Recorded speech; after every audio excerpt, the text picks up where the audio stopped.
E agora eu vou conversar com Ana Carolina Cavalcante. A Ana, ela é engenheira florestal lá do Viveiro Ambiental. Ana Carolina, bom dia. Bom dia. Tudo bem? Tudo bem. Ana, o setor de fruticulturas, ele é muito forte em Minas Gerais, em São Paulo, Rio Grande do Sul, né? Muitos pequenos produtores têm aí pomares frutíferos. Mas aqui em Goiás parece que não tem muita tradição o cultivo de laranja, de mexerica, de mamão, enfim, de frutas em geral. E nós temos tudo, nós temos condições climáticas para uma série de plantas que poderiam ser cultivadas aqui, né? Principalmente o pequeno produtor, né? Exatamente. Em geral, em São Paulo, principalmente, tem maior tradição com essa parte de fruticultura.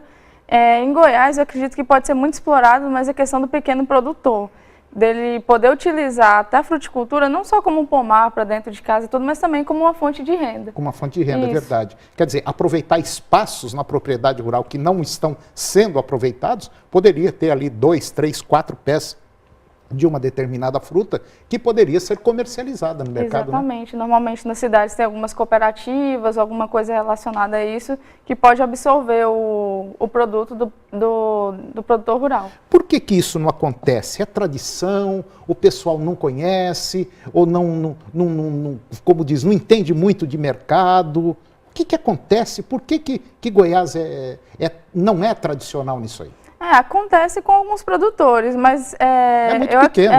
É muito pouco, né? É insignificante. Exatamente. Então, eu acredito assim que o produtor ele precisa ter um pouco mais de visão estratégica da fazenda dele. Com certeza tem produtores que têm essa visão e eu acredito que quanto maior a organização dele, tanto da questão de rotação de pastagem, do quanto que eu estou gerando com o leite ou com o gado, quanto maior essa organização e essa visão de mercado, de valores e de custos, ele pode abrir mais leques dentro da propriedade dele. Por exemplo, eu poderia ter aí 10 mil metros quadrados num hectare, que é uma área pequena em relação a uma chácara ou em relação a um pequeno sítio. Quer dizer, num hectare, em 10 mil metros quadrados, eu poderia ter muita coisa plantada. Isso, você pode plantar diversos tipos de frutíferas dentro dessa área. E aí, dependendo aonde você for entregar, você tem que ver a quantidade, a demanda que você tem que atender.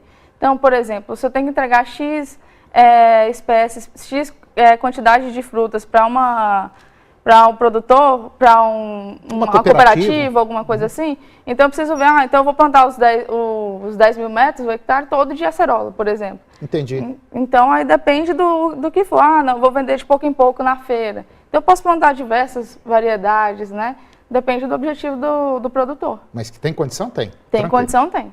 Ana, qual seriam as principais espécies que eu poderia cultivar, por exemplo, aqui em Goiás?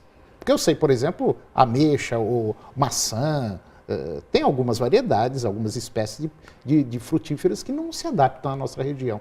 Mas quais seriam as principais? Bom, as principais espécies que dá para ser cultivada e ter o retorno econômico, igual a gente falou, pode ser, às vezes, uma banana, tem vários tipos de banana, terra, maçã, nanica, prata, acerola. Temos também limão, tem diversos tipos de limão, laranja, abacate, manga. Então, mexerica, tem diversas variedades dentro dessas. Então tem a mexerica pocã, tem a laranja pera-rio, a laranja João Nunes, limão Tahiti, limão China. Quer dizer, hoje, numa área, por exemplo, de 1 hectare, 10 mil metros quadrados, quantas espécies que eu poderia ter ali para fazer até se tornar uma coisa assim produtiva, uma coisa rentável? Olha, o espaçamento varia de acordo com a espécie, certo? Então, por exemplo, a banana a gente usa mais ou menos um espaçamento 3x3, pode ser um espaçamento às vezes um pouco menor, um pouco maior, isso depende do porte da árvore, do pé de banana. O limão, a laranja, cítricas em geral, a gente varia de 7 a 6 metros entre linhas, que o pessoal chama entre ruas, e entre plantas cerca de 5 a 4 metros. Certo. Bom, Agora, nós poderíamos ter, por exemplo, abacate já é um pé maior, já talvez, provavelmente, o espaçamento seja maior. Isso, aí chega a ser 10 metros, 10 por 10, que fala. Porque o que a gente observa, por exemplo, lá na Ceasa, é que a maioria das frutas vem de fora. Por exemplo, mamão. Goiás não tem tradição de mamão, e aqui vai bem o mamão, não vai? Sim. Quer dizer, vocês têm mamão também no trabalho? Isso, temos as mudas de mamão também. E quais seriam as variedades que poderiam ser cultivadas aqui em Goiás? São essas basicamente que eu falei. Inclusive, por exemplo, a gente estava olhando a cotação do Ceasa, sai cerca hoje, o quilo da banana está saindo a R$2, da banana maçã, por exemplo. R$2 a banana maçã. Isso, quer dizer, e de custo ele sai bem mais barato do que isso, né? Com certeza. E depende do volume que você vai produzir. Tudo tem que ser viável. Certo. Agora, para eu implantar um pomar, eu preciso do quê? Eu preciso preparar o meu terreno como se eu fosse plantar milho, por exemplo. Arar, gradear, fazer um calcário, jogar um calcário e tal. O pomar, principalmente para o pequeno produtor, porque a gente pode falar do pomar comercial, que é o pomar comercial, que é um pouco maior, né? Você pode plantar uma área um pouco maior, de uma só variedade, e tem o pomar também para o pequeno produtor.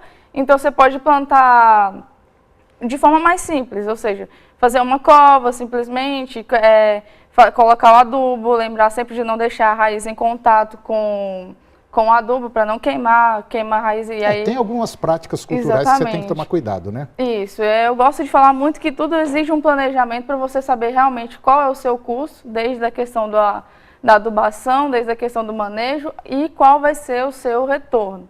Claro que tem pomares que é simplesmente só para eu ter alguma coisa lá no fundo da minha casa, alguma coisa nesse sentido. Mas quando você quer ter um retorno comercial, é importante que você faça pelo menos uma conta dessas coisas que você vai gastar. E dependendo da dimensão, ou você precisa de um agrônomo para te auxiliar, ou você vai precisar ou você consegue às vezes sozinho, por exemplo, no nosso viveiro, a gente dá algumas orientações para fazer o plantio. Bom, e isso aí geralmente quando a gente faz a implantação de um sistema desse, de um pomar, provavelmente tem que ter irrigação. Exatamente. Para chegar na época da seca, tá tranquilo. Isso. Aí é sempre bom que faça um planejamento, às vezes, com o engenheiro, ele vai te orientar todas essas questões da irrigação. Tá certo. Normalmente é muito feito por gotejamento. Tá certo. Ana Carolina, muito obrigado mais uma vez pela sua participação no nosso programa e até o próximo. Eu que agradeço. Obrigado.